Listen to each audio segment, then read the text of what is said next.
For centuries, the story we were told was simple. Advanced civilization began in Europe and the Near East. Africa was a dark continent, a wild, untamed land waiting to be discovered and civilized. Its great rivers, like the Zambezi, were just untamed forces of nature, untouched by human ingenuity. But in 2018, something was found beneath an African river that completely shattered that narrative. Something that had been hidden for thousands of years.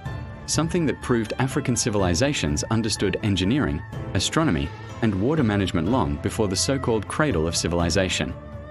What they found wasn't just a few artifacts. It was evidence of a level of planning and intelligence that modern science is only now beginning to fully appreciate. This is the story of what lies beneath. The Zambezi River stretches over 1,500 miles across southeastern Africa, the fourth longest on the continent. For generations, local communities passed down stories of the stones that speak beneath its waters. Elders told of ancient structures built by their ancestors, sacred sites, places of gathering, evidence of a civilization that lived in harmony with the river's powerful rhythms. But for over a century, colonial historians dismissed these stories as mere myth, folklore, superstition.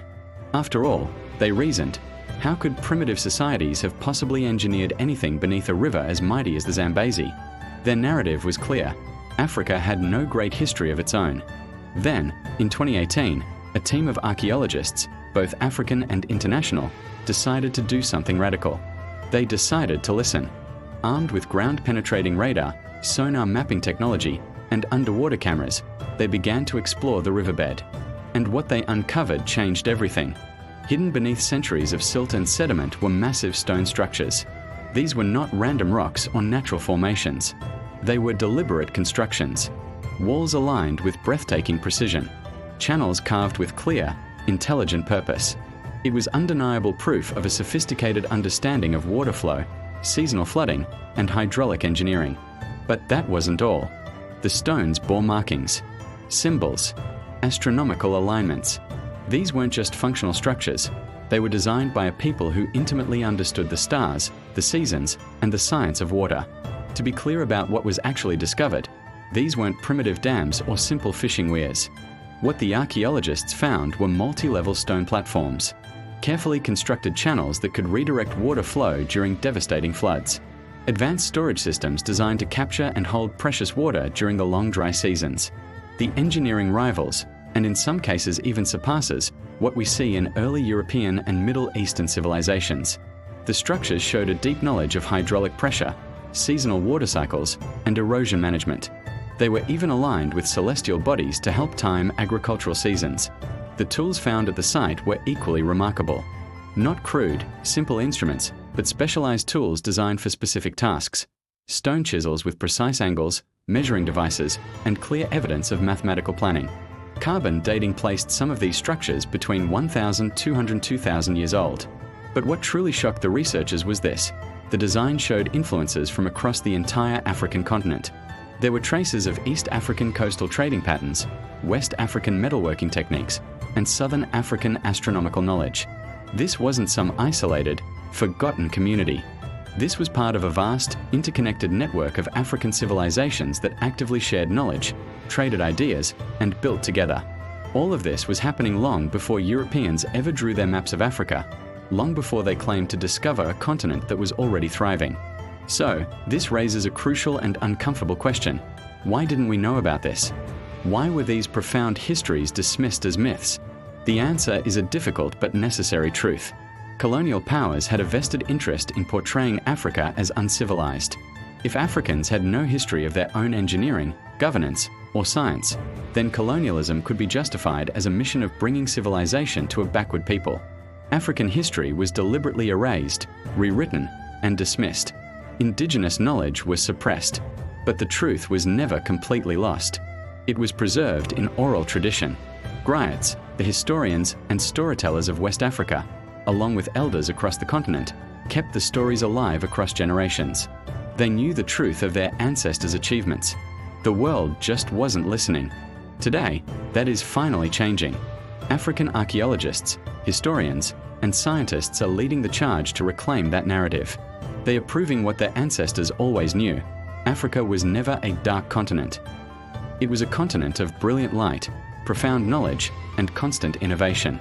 The underwater structures in the Zambezi are just one stunning example.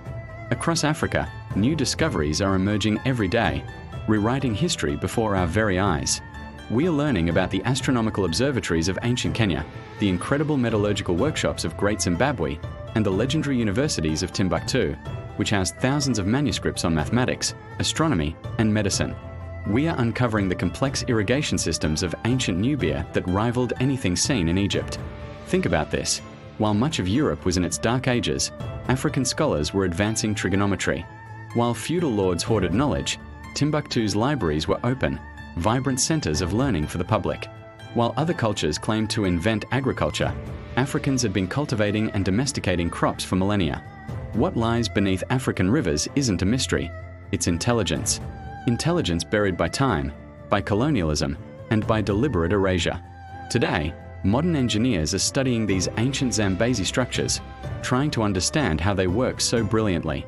How did these ancient engineers manage water flow without modern pumps? How did they predict seasonal flooding with such incredible accuracy? How did they align their massive constructions with celestial bodies without telescopes? And here's the most powerful part.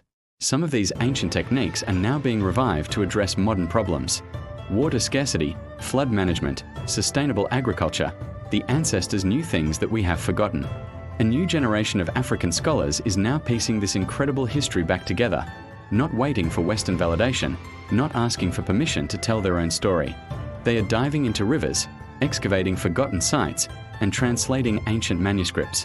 They are proving what was true all along. African civilizations were never inferior. They were sophisticated, innovative, and deeply connected to their environment. They understood complex systems, ecological, astronomical, and social, in ways we are only now beginning to rediscover. The Zambezi River still flows, just as it has for thousands of years. Beneath its surface, the stones remain. They are silent witnesses to a history that was almost lost to the world. But now, finally, the world is beginning to listen. The stories that were once dismissed as myth are being proven as undeniable fact. The civilizations that were erased from our history books are being restored to their rightful, prominent place. What was found beneath that African river didn't shock historians because it was mysterious. It shocked them because it was undeniable proof of what had been hidden in plain sight all along. Africa didn't need to be discovered. It needed to be remembered. Thank you for watching. Don't forget to like, subscribe, and hit the bell to join us as we continue to uncover the hidden histories of our world.